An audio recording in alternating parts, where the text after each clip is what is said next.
Good morning, creative writing Cardinals. I wanted to take this time to just give you a short video on the assignment that we started yesterday and the expectations I have for you moving forward. All right, so I made the repairs that were necessary. I wanted to remind you that I have put a link on the home page to take you to a common list of themes, a common list of themes in literature. I do apologize for all of the ads and things of that nature, but just scroll down and look at this list. I would say of these, choose about 10 of these to just put in your notes, okay? If you also look how long it is, these are the common themes used in novels and film and plays all the time. I mean, as a writer myself, I have used plenty of them. It's just like I said, some of these are not my choice. Like, I don't like writing about war, so I would never write a story on that. Social mobility, yes. Technology, probably not. That's not my genre. But I want you to write down 10 of the literary themes. I also want you to look at this link for all of the literary devices that are actually being put to use when you write. I don't want you guys to think that writers, like it's just something easy to do. A real writer, a professional writer, a person who is really trying their best to become a proficient writer, they study these things. I mean, when I was in college, this is what we studied and we responded. We learned how to read for comprehension, but also how to respond. And we also had to memorize who wrote it, when they wrote it, and the relevance of what was written.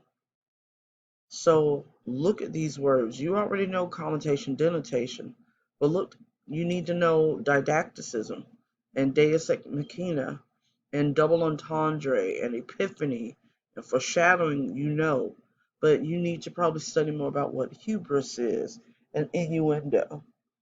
Like, these are just wonderful things that you do learn in college when you actually major in English, even down to portmanteau.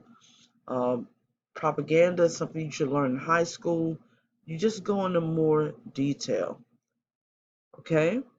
So then once you come back to the actual class, you can go to modules and you should go down to the second half for this week. And don't forget, you do have another PowerPoint, or it's just a PDF file to take notes on perspective and point of view. I did fix this assignment, so you can now turn that in. Everyone can turn that in. And then look at the more information on thematic meaning. Here are the comma rules and the comma worksheet. I surely, sincerely hope that you paid attention to the point that the comma worksheet, you have to write the rule number on the line and then put your commas there. And I've asked you to use a different color to add your commas so I could actually see it. But once you've put them there, then you have to go back to the line and go look at the comma rule sheet to see which one it applies to. Is it number one, using items in a series? Is it number two, using commas and numbers? And sure enough, if you go back and look at number two, you see that this is 1, 2, 3, comma 1, 2, 3. This is 200 million. So you should have a comma here and a comma here, and then you should write a number 2 on the line. That's how you do that. Then once you are finished with the assignment,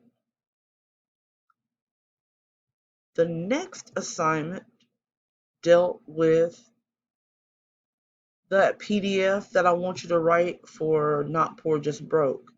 You only need to print out page 1, and you probably need to do Jesus shaves on the first one, and then you need to do Not Poor, Just Broke for the second one. Find out the date, the title. Date is when we read it in class. Title, author, setting. Style. Style could be genre. Style could be some of those themes. Okay? And then you need to discover the plot. The plot diagram chart was listed in last week's video. But all we're looking for is exposition, rising action, climax, falling action, and resolution. Okay? So I think you can figure out the plot of all of these short stories on your own. And finally, it just asks for you to type or write your thoughts. What did you think about that particular story?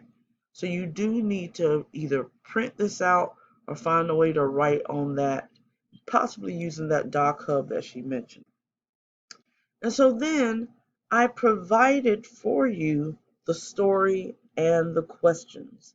Note that this one is due January 28th. January 28th.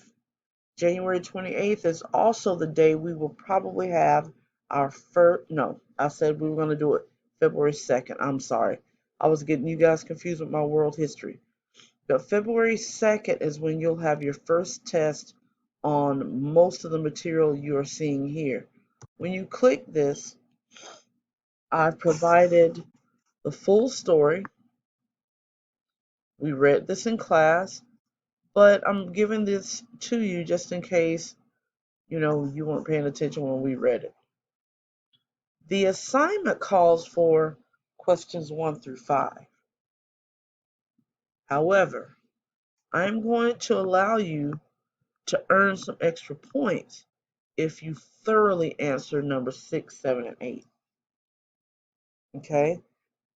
Answers for number 6 and 7 need to be fully answered because you have to review the events and answer why do you think his purpose was writing the autobiography and what effect. That's not a 2-sentence question. That's like a mini essay. Number 7, you got to write about the thesis statement, and then you have to talk about what it means. And then for number 8, you have to answer something for a letter A, B, C, and D, and then answer the final question.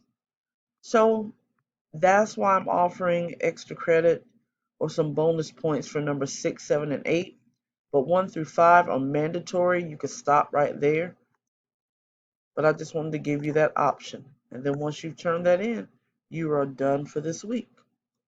All right, creative writing class, I hope this helps. Have a good weekend.